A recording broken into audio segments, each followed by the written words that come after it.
अस्सलाम वालेकुम। क्या हाल चाल है? उम्मीद करते हैं कि आप खैरियत से होंगे। हमारा दुआ है कि आप हमेशा खुश रहें, हंसते और मुस्कुराते रहें और इसी तरह हमें अपना प्यार दिखाते रहें। जी बिल्कुल, मेरा नाम मोहम्मद मैं यूसुफ। तारिक महमूद। मैं उमैद इम्तियाज।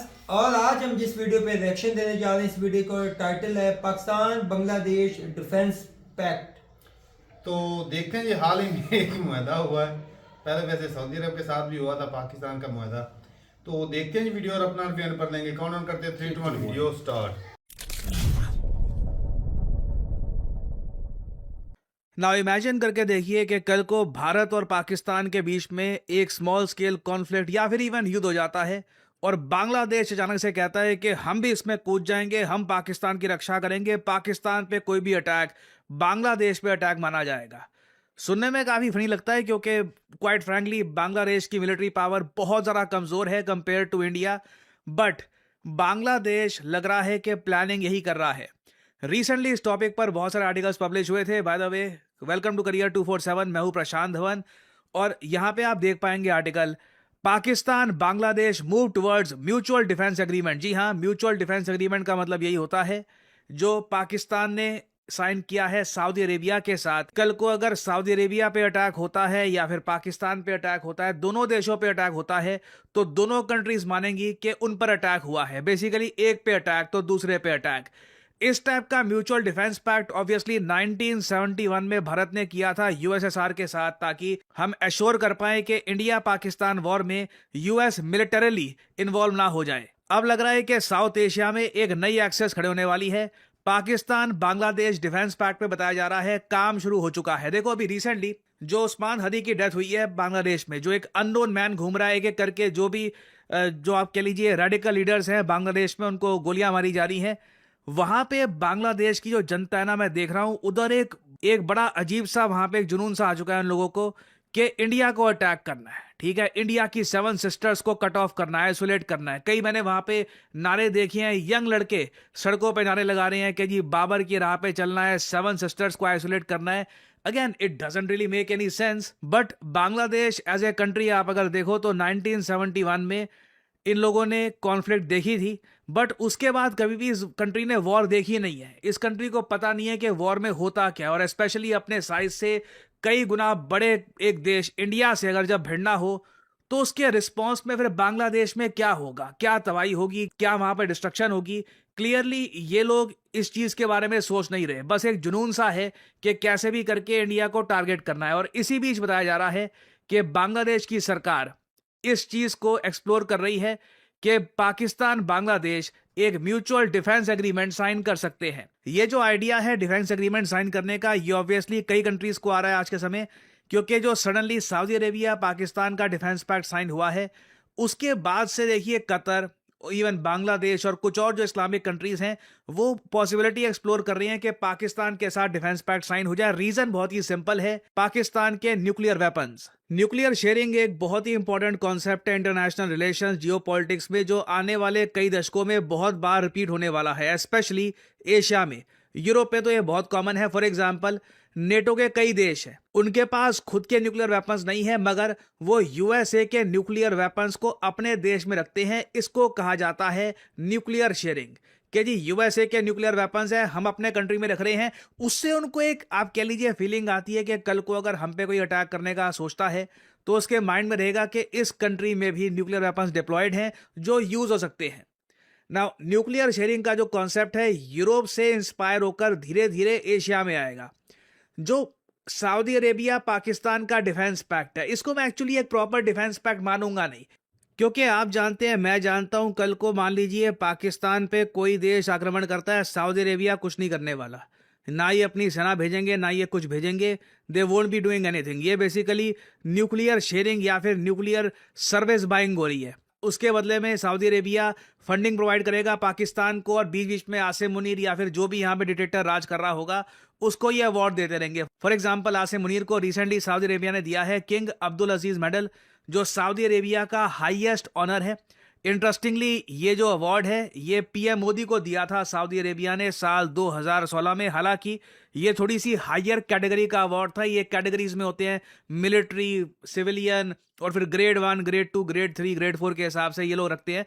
तो पीएम मोदी को उस सब के बियॉन्ड एक स्पेशल ग्रेड का ये ऑनर दिया गया था। आप देखोगे यहाँ पे आसिम मुनीर को ये अवार्ड देने के लिए मोहम्मद बिन सलमान भी नहीं आए, बट सऊदी अरेबिया को ये बताए कि भविष्य में ईरान के पास अगर न्यूक्लियर वेपन आ जाता है या फिर कभी भी कुछ न्यूक्लियर थ्रेट का इशू आता है, ये लोग पाकिस्तान को कह सकते हैं कि अपने कुछ न्यूक्लियर वॉरहेड हमारे देश में भी रखो, ताकि बाकी रीजन को एक मैसेज चला जाए कि अचानक से सऊदी अरेबिया के पास न्यूक्लियर वेपन्स आ चुके हैं। तो बांग्लादेश का केस भी काफी हद तक यही अपीयर होता है। अब एक बार को आप कह सकते हैं मे बी बांग्लादेश ये सोच रहा है कि कल को ये इंडिया के नॉर्थ ईस्ट पे अटैक करेंगे, पाकिस्तान कश्मीर जो है रीजन वहां पे कुछ कारगिल हाइट्स फिर से कब्जाने का प्रयास करेगा, ये डबल अटैक करेंगे भारत पे, तो इनको लग रहा है कि कुछ जीत जाएंगे। देखो आई मीन मुझे यही बोलना पड़ेगा, कोई बहुत हाई लेवल का संकी जनरल कोई आ गया वहां पे, या कोई मतलब एक ऐसा आदमी जिसको डिफेंस के बारे में कोई नॉलेज नहीं है, वो ही डिसीजन लेगा इंडिया के अगेंस्ट कोई मिलिट्री एक्शन लेने का। India is far more superior than Bangladesh. हम लोग बांग्लादेश को हर तरफ से पनिश कर सकते हैं। ऑब्वियसली हम चाहेंगे नहीं ऐसा, काफ़ी अच्छे रिलेशन है बांग्लादेश के हमारे साथ, और historically Bangladesh as a country ही भारत की वजह से आया है।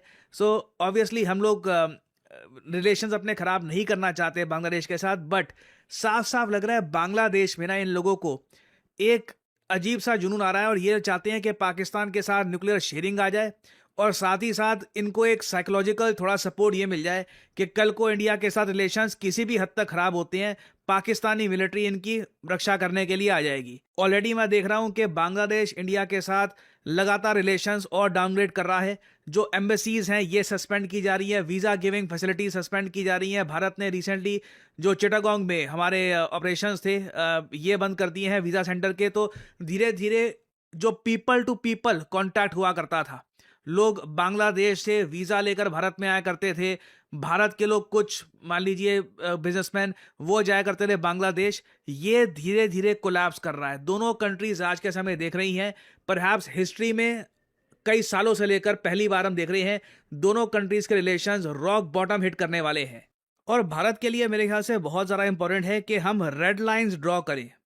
आपने देखा होगा जो ये कई बड़े देश हैं ये कॉन्फ्लिक्ट से पहले रेड लाइन ड्रॉ कर लेते हैं कि देखिए ये है लाल रेखा, ये आपको नहीं लानी, अगर आपने ये कर दिया तो इंडिया की तरफ से मिलिट्री एक्शन आप एक्सपेक्ट कर सकते हैं।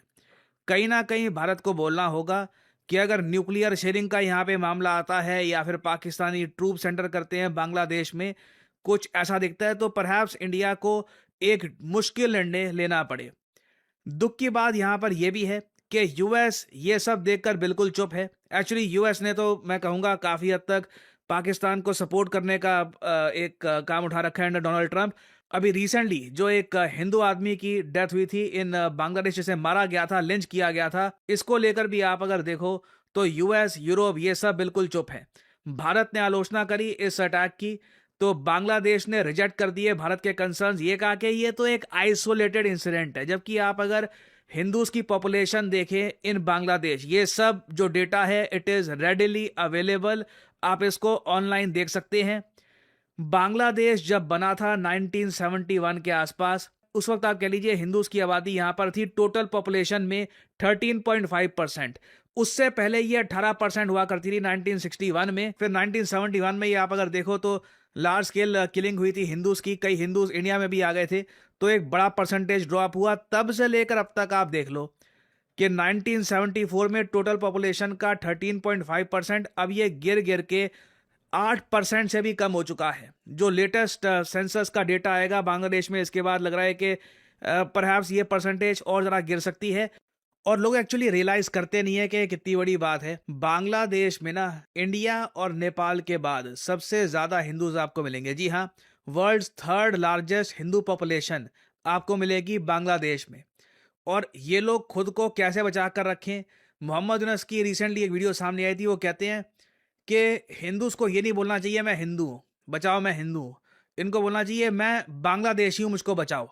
अब क्वेश्चन बार ये भी आता है किससे बचाओ, कौन लोग हैं जो अटैक कर रहे हैं। कोई खुल के यहाँ पे बात तो खैर होती नहीं है, बट इंडियन गवर्नमेंट को क्लियरली आने वाले समय में कुछ डिफिकल्ट डिसीजंस हो सकता है कि लेने पड़े रिगार्डिंग बांग्लादेश। ऑब्वियसली हम लेना चाहते नहीं है, बट एक कंट्री जब हेलमेंट ही हो जाता है कि जी हमको तो कुछ बड़ा करना है, हम यहाँ पे इंडिया के अगेंस्ट कुछ जो 7 सिस्टर स्टेट्स हैं उनके अगेंस्ट कुछ बड़ा करेंगे, so eventually India will have to take some action.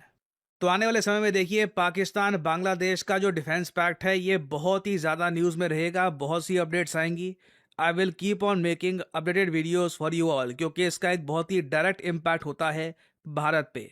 और फाइनली यहाँ पे आप लोगों से मैं सवाल पूछूंगा, एंटार्क्टिक रीजन में भारत का एक रिसर्च स्टेशन ऑलरेडी है मैत्री के नाम से। अब हम मैत्री 2 यहाँ पर बिल्ड करेंगे, 30 करोड़ की लागत यहाँ पर लगेगी।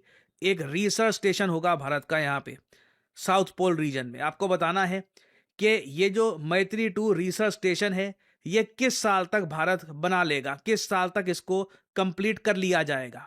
ये है यहाँ पे आपकी ऑप्शंस, 2032, 2050, 2025 या फिर 2040। कमेंट सेक्शन में करिए उत्तर। जो लोग देंगे सही आंसर उनकी कमेंट को मैं दे दूंगा हार्ट, ताकि बाकी लोग समझ पाएं कि सही उत्तर क्या है। आने वाले 20 से 30 सालों में भारत की इकोनॉमी को एक बड़ा बूस्ट मिलेगा डेटा सेंटर से। ऑलरेडी आपने देखा होगा Amazon, गूगल, माइक्रोसॉफ्ट ये बिलियंस ऑफ डॉलर्स की इन्वेस्टमेंट कर रहे हैं भारत में। और इस इन्वेस्टमेंट से होगा क्या, भारत में बनाए जाएंगे major data centres world class facilities के साथ। और इन डेटा सेंटर्स में सबसे ज्यादा नीड होने वाली है डेटा साइंटिस्ट की। आने वाले समय में मैं आपको बता दूं, भारत में जिसको डेटा साइंस की जानकारी होगी, जो इस फील्ड में एक अच्छी नॉलेज प्राप्त करके बैठा होगा, वो अपने करियर को नेक्स्ट लेवल पे ले जा सकता है। और ऑलरेडी करियर 247 का डेटा साइंस कोर्स आज के समय भारत में कई एस्पिरेंट्स को अपस्किल कर रहा है। ऑलरेडी आप अगर देखें तो भारत में अगर एक डेटा साइंटिस्ट की एवरेज सैलरी आप नोट करो तो ये साल का 12 लाख से लेकर 16 लाख के आसपास कमा रहे हैं। और जैसे जैसे इनका एक्सपीरियंस बढ़ता है इनकी सैलरी काफी बार 20 से 25 लाख रुपए भी आराम से पहुंच जाती है, क्योंकि डेटा साइंटिस्ट की डिमांड बढ़ रही है। और आगे जाके आप इमेजिन कर सकते हैं जब एक बार भारत में ये डेटा सेंटर्स बन जाएंगे विद इन 2-3 ईयर्स, अचानक से आप देखोगे डेटा साइंटिस्ट की डिमांड बहुत ज्यादा बढ़ने वाली है और इनकी सैलरीज में भी एक बहुत ही बड़ा अप मूव आएगा। और यहाँ पे आपका एक सवाल ये भी आएगा कि आखिर ये डेटा साइंस कोर्स किसके लिए होता है। टाइटल अपने आप में बड़ा हैवी लगता है, डेटा साइंटिस्ट। इसके लिए तो मैथमेटिक्स में आपको बहुत अच्छा होना होगा और शायद कोडिंग स्किल भी आनी चाहिए। नहीं, ऐसा कुछ नहीं है। ये मत समझिएगा कि डेटा साइंस कोर्स सिर्फ उनके लिए है जो मैथमेटिक्स से बहुत प्यार करते हैं या फिर जो हार्ड कोर कोडर्स हैं।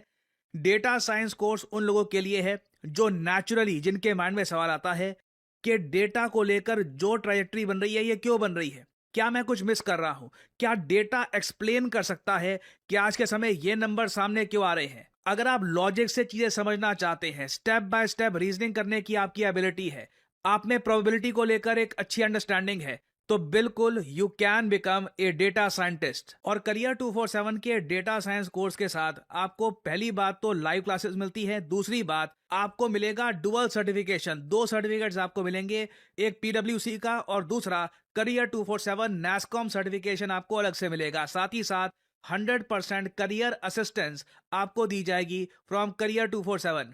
हमारा जो लेटेस्ट बैच है डेटा साइंटिस्ट का, ये शुरू हो रहा है 20 दिसंबर 2025 से। पहली क्लास स्टार्ट हो जाएगी इस डेट से, तो आप जितना जल्दी एनरोल करना चाहें इट विल बेनिफिट यू। और कुछ ही दिनों में मैं आपको यही बता दूं कि बैच में नए स्टूडेंट्स लेना भी हम क्लोज कर देंगे। ये वीडियो खत्म होगी भाई, अब ये ना वो मामलात आगे कहाँ पर जाएंगे मुझे इसका अंदाज़ा नहीं, लेकिन ये एक भाई मौजूदा टाइम पे जो पाकिस्तान की सियासत है ना वो नंबर ले रही है, वो नंबर ले रही है। वो इसलिए इंडिया की सियासत पर भारी हो रही है, भारी पड़ रही है। इसलिए कि भाई 50 सालों से बांग्लादेश और भारत बिल्कुल भाई साहब एक ही कुछ थे। ऐसी बात वो है। भाई पाकिस्तान को मुंह ही नहीं लगाते थे। लेकिन आज देख लें कि भाई वो किस तरह के जो स्टेटमेंट्स आ रही हैं, वो जी पाकिस्तान के साथ जो है वो डिफेंस पैक्ट जो है वो साइन कर रहे हैं। तो ये पाकिस्तान के मैं कहता हूँ बेहतरीन मूव है। भाई साहब कोई माने या ना माने, जो फॉरेन पॉलिसी पाकिस्तान की इस समय जा रही है ना, वो इंडिया से धांसू जा रही है। अच्छा, इसमें एकदम एक और चीज भी आपको ये भी मैं बता दूं, आप बंदों का ये ख्याल होना है एक डिफेंस पैक्ट होगा बांग्लादेश और पाकिस्तान के दरमियान, इसमें जो बड़ी बूस्ट होगा वो इकोनॉमी होगा, सारी चीजें इसमें कानूनी साफ भाई एक जो पाकिस्तान के साथ उसके रिलेशन बेहतर हो रहे, पाकिस्तान उसको डिफेंस के चीजें बेचेगा, हाँ जी, बांग्लादेश को बेचेगा। और दूसरी चीजें भी ये जो मटेरियलिस्टिक चीजें दूसरी भी, जैसे पाकिस्तान ने वहां पे 1971 के बाद इस दफा वहाँ पे चीनी भेजी है, यानी कि एक ये अरे जब रिलेशन अच्छे हो जाने तो काफी फिर सारी वो तो चीजें साफ ज़रूरी बेचनी है, चीजें तो ट्रेड जाएंगी होगा, ना, जी। वो अच्छा फायदा है अच्छा, पाकिस्तान सर ने के लिए। वीडियो में एक और बात उठाई थी कि अब रिसेंट जो अपना मौजूदा है ना, एट दैट टाइम 8% वहाँ पे हिंदू हैं, तो उनके साथ ऐसा हो रहा है। भाई पिछले दिनों रिसेंट राजनाथ का भी बयान आया था, हिंदुस्तान सिर्फ हिंदुओं के लिए, फिर भी हिंदुस्तान भी वही नहीं, काम नहीं, कर रहा ये है। तो इंडिया ने अपने पांव पर खुद कुल्हाड़ी मारी है। उन्होंने कहा ये कि ऐसे मुहिम तो बयान इन्होंने खुद शुरू की है ना, जो की है दुनिया में आज चल रही है। ये तो इन्होंने मॉब भाई- लिंचिंग हिंदुस्तान हाँ में भी जी। काफी है भाई, कि मॉब इकट्ठा होता है, वो जी दूसरे कम्युनिटी के लोगों को मारना शुरू कर देता है, पीटना शुरू, जबरदस्ती उनसे नारेबाजी करवाने। हाँ। ये आए दिन जो भाई साहब मीडिया पे, सोशल मीडिया पे दिखती हैं चीजें, तो ये गलत है। और जो हिंदू को जलाया गया उधर बांग्लादेश में, वो भी बहुत बिल्कुल गलत, गलत वो है। बहुत तो भाई गलत है। इंसानियत के जो है खिलाफ है, कि एक बंदे को मार के जला देना, ये बिल्कुल इंसानियत जुल्म के है, जुल्म जुल्म है भाई, ये जुल्म है। जुल्म। मजहब के तो- नाम पे काटना जलाना। और भाई जुल्म है। ये ना इसमें इसके पीछे जो है ना सिर्फ एक छोटी सी चीज है, वो है राजनीति बस, और हाँ, कुछ भी और नहीं। कुछ भी नहीं। ये जो यकीन नफरत मानिए। जो फैलाई जाती है ना, ये यकीन माने सियासतदानों की तरफ से फैलाई जाती है। ये मजहब एक कार्ड है जो खेला जाता है भाई साहब, जो अपने फायदे के लिए पॉलिटिशियन खेलते हैं भाई अपने फायदे के लिए, क्योंकि हर मजहब एक तरफ। ऐसी चीज है जिसके नाम पे बंदा जान ले भी सकता है और दे भी सकता है, और आज वो चीजें हो गई। और और मजे की- भाई इससे निकले हैं तो वो आज देखो तरक्की अच्छा, की राह पर मजे की एक चल और रहा बात है। बताऊं, जब मजहब कार्ड खेला जाता है ना तारक भाई, उसमें जो बंदे इसमें इन्वॉल्व होते हैं ना, मतलब ये अपना जज्बाती को, उनको पता ही नहीं होता पीछे रीजन कि हम जा किस तरफ रहे ऐसा ही है, हैं, जा किस गलत चीज है भाई। और जो रेडिकल सोच हो जाती है। हिंदुस्तान में भी काफी जो है वो प्रोटेस्ट हुए हैं, जो ये मॉब लिंचिंग हुई है बांग्लादेश में, वो हिंदू के लड़के को जला के उन्होंने मारा है, तो वो गलत है भाई। और इसकी ना मैं कहता हूँ सारी दूसरे कंट्रियों को भी ना इस तरह का जब वाक़या होता है ना, तो आवाज उठानी चाहिए। लेकिन वो नहीं उठाएंगे। वो तो यही चाहते हैं। सर ने भी वीडियो में कहा कि अमेरिका चुप्पी साध के बैठा हुआ है। ओ भाई उनको कौन सी जरूरत है? वो तो चाहते हैं कि ये आपस में लड़े और खास करके मजहब के नाम पर लड़े। और खासकर ये साउथ एशिया की कंट्री, जी खास वो तो चाहते हैं अच्छा, कि ये आपस में लड़ते रहे, कभी जैसे किसी सऊदीया ताकत बनकर उभरे ही नहीं कि सऊदी हमारा अरेबिया मुकाबला और करें। पाकिस्तान की डिफेंस डील हुई है, यानी कि दोनों एक यकता हो गई, एक ये- हो गई। अगर बांग्लादेश और पाकिस्तान की, मैं ये पूछना चाह रहा हूँ, अगर बांग्लादेश और पाकिस्तान की डिफेंस डील होती है, कल को पाकिस्तान की इंडिया के साथ या इंडिया की बांग्लादेश के साथ कोई वार कन्फ्लिक्ट होता है, क्या वो इन दोनों में भी सऊदी अरब भी इंटरफेयर होगा? वो सिर्फ मैं पता क्या भाई कुछ भी नहीं होने वाला है, यकीन फंडिंग मानो। होना शुरू हो एक जाएगी। एक ना, बात ना, कर रहा हाँ, हूँ ना। पैसे पैसे जो है मिलेंगे। पाकिस्तान अब आर्मी को जो है वो पैसे मिलना जो है वो और ज्यादा आसान यार हो कुछ जाएगा। ना कुछ तुम तो सारी चीज़ें बात, समझ- यूक्रेन तुम्हारे सामने जिंदा मिसाल है। क्या हालत हुई उसकी? छोटा सा कंट्री नहीं, छोटा सा कंट्री, क्या हालत हुई सिर्फ उसकी? उसको पैसे मिलते रहे, हथियार मिलते रहे। वो कितने बड़े दुनिया का सुपर पावर है रशिया हथियारों के मामले में, उससे भिड़ गया है।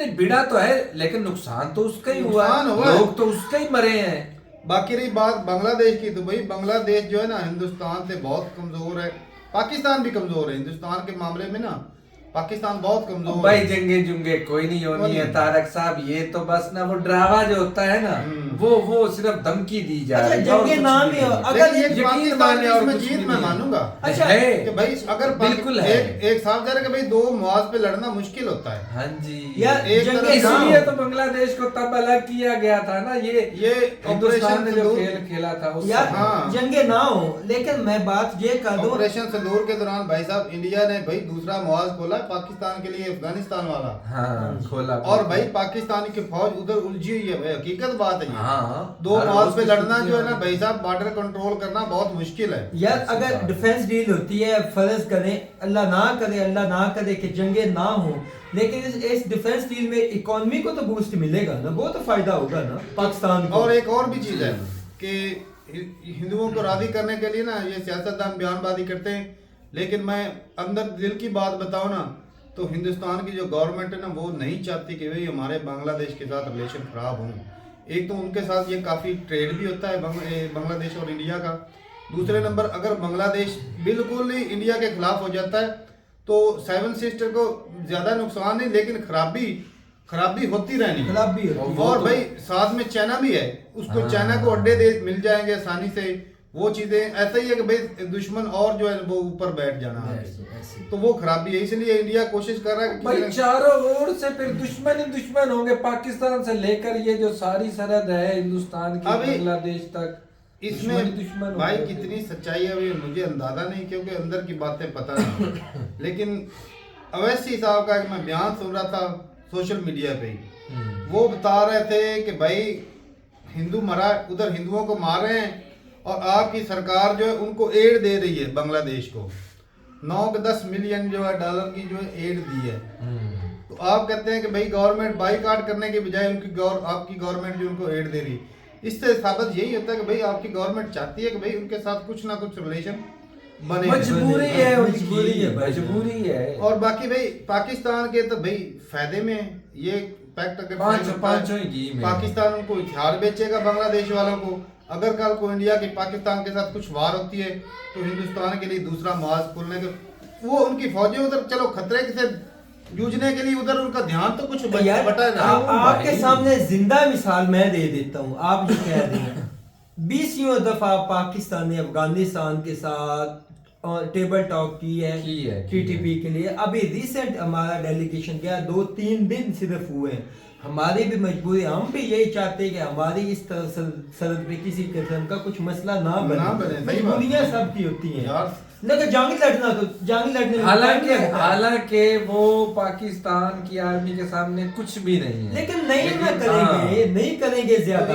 कोशिश तो फिर भी है ना कि अमन रहे। भाई पाकिस्तान पूरी कोशिश करता है कि भाई उनको बातचीत करके मामला सुलझाए जाए। जी। अच्छा मेरी बात सुन, जो हमने जंग लड़नी हो हम जंग लड़ते हैं, हमारे एयरक्राफ्ट जाके जंग लड़ लें, लेकिन जो 20 दफा डेलीगेशन क्यों जाता है वो यही कहते हैं कि बेहतर है कि दोनों हम आराम से बैठ जाएं। ये चीज है। बाकी भाई पाकिस्तान के तो भाई इसमें मास्टर स्ट्रोक बोलूंगा। हाँ ये है कि भाई अगर बांग्लादेश के आंखें दिखाता मैं इंडिया को, इंडिया तगड़ा है, इंडिया यकीन नहीं दोनों से तगड़ा है भाई, वो दोनों नहीं से तगड़ा है। दिखाएंगे, लेकिन ये है कि भाई अगर 2 मिल जाएंगे तो भाई वो कहते हैं 1 अकेला 2 11। हाँ। तो वो फिर जो है वो ज्यादा तंगी पैदा कर सकते हैं। सिंपल सी बात है। सारी जो बात मैंने ये देखा है, जो मोहम्मद यूनुस का परसों में बयान सुन रहा था, जो बांग्लादेश को डैमेज अब ये केयर टेकर हुकूमत पहुंचा रही है ना, मैं यही कहता हूँ कि दुआ गो कि इंतखाबात हो जाए, वो स्टेबल हो जाए, सीधी सी बात। हाँ खित्ते में अमन आ, लेकिन भाई इस खित्ते में अमन नहीं होगा क्योंकि जब ऊपर वाली ताकतें इधर फैल रही है ना। यूरोप अमेरिका नहीं चाहते किसी को भूलने। अमेरिका जो है वो ये असल गेम ईरान उनकी में है। ईरान में भी अटैक करने की कोशिश की जा रही है। जी। तो दूसरे लीबिया के साथ भाई पाकिस्तान का जो है एक और डिफेंस डील होने जा रही है, $4 बिलियन की डील होगी। मैं तो हैरान हूँ भाई कि पाकिस्तान जो है $4 बिलियन की जो है डील करेगा और पाकिस्तान में वो पैसा आएगा। बहुत बड़ी अमाउंट है, क्योंकि 1-1 बिलियन के लिए मिलियन के लिए हमें IMF के पास जाने पड़ता है दूसरे। ऐसी बात है, तो उससे भी बच जाएगा। तो ठीक है भाई, अपनी रात जरूर रहेगा कमेंट तक में। मेरे ख्याल में पाकिस्तान के लिए मास्टर स्ट्रोक है। और हाँ इंडिया का भाई अगर ज्यादा नुकसान तो नहीं कर सकते, लेकिन ये उलझा जरूर सकते भाई उनका फेलियर तो है ना। हाँ फेलियर है, यहाँ पे इंडियन सरकार का फेलियर है जी, ये भी चीज है। तो ठीक है भाई, अपनी रात जरूर रहेगा कमेंट तक में। मिलते नहीं वीडियो के साथ, तब तक इजाजत दें। अल्लाह हाफिज़।